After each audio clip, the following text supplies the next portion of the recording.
Setting up your GoPro camera as a web camera should work with any GoPro that has a micro HDMI port on the side. My preference is a wired connection rather than a Wi-Fi connection. I found the latency or delay using Wi-Fi made it unusable. I have a GoPro Hero 3 Plus Silver and a GoPro 4 Black. Both work as web cameras for me. I do find the Hero 4 gets quite warm after 20 or so minutes, whereas the Hero 3 doesn't. I prefer the Hero 4 as it's slightly better video quality and better low light picture quality. My setup looks something like this. The GoPro camera is connected to a capture card. The capture card is connected to the PC.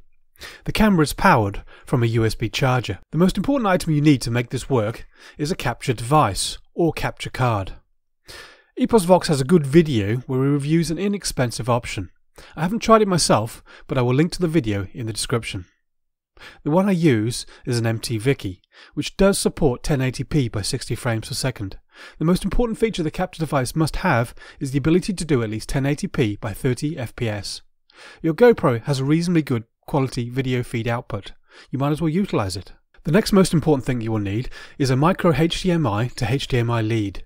I will leave a link as an example in the description. This connects the GoPro camera to the capture device. If all you wanted to do was view the GoPro, you could just connect this straight to the TV or monitor. But if you want to use the GoPro as a web camera, you will need to go through a capture device. This converts the HDMI signal to a USB signal.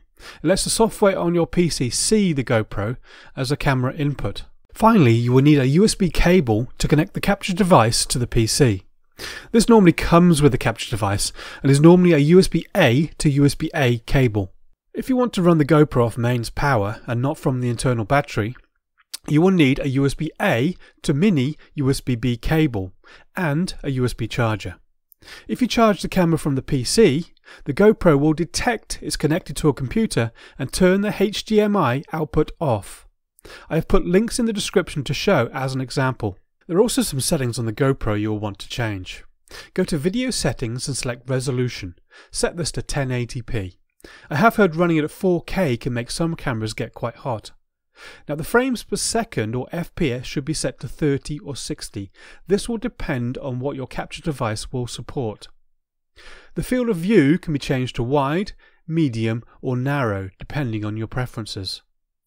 A good feature of the GoPro camera is the ability to get clean HDMI out. To get this, you will have to turn off the on-screen display, or OSD for short. This is normally found in the main settings menu.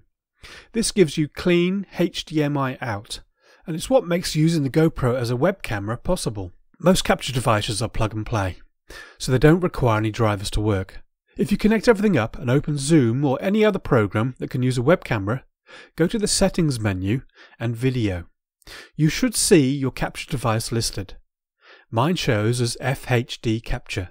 Select that, and if your camera is turned on, you should see a low latency live feed from the camera that you can use. I have personally found that an inexpensive microphone scissor stand works great as a camera mount.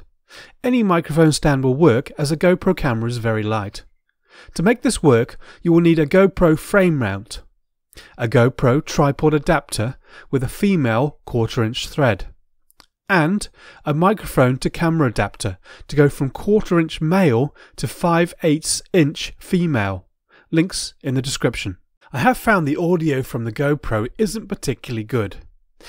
Even a budget USB microphone would be 100% improvement. I personally use a very budget BM800 microphone. This is the one I'm using right now. This is connected to a complete Audio 2 audio interface. Thanks for watching.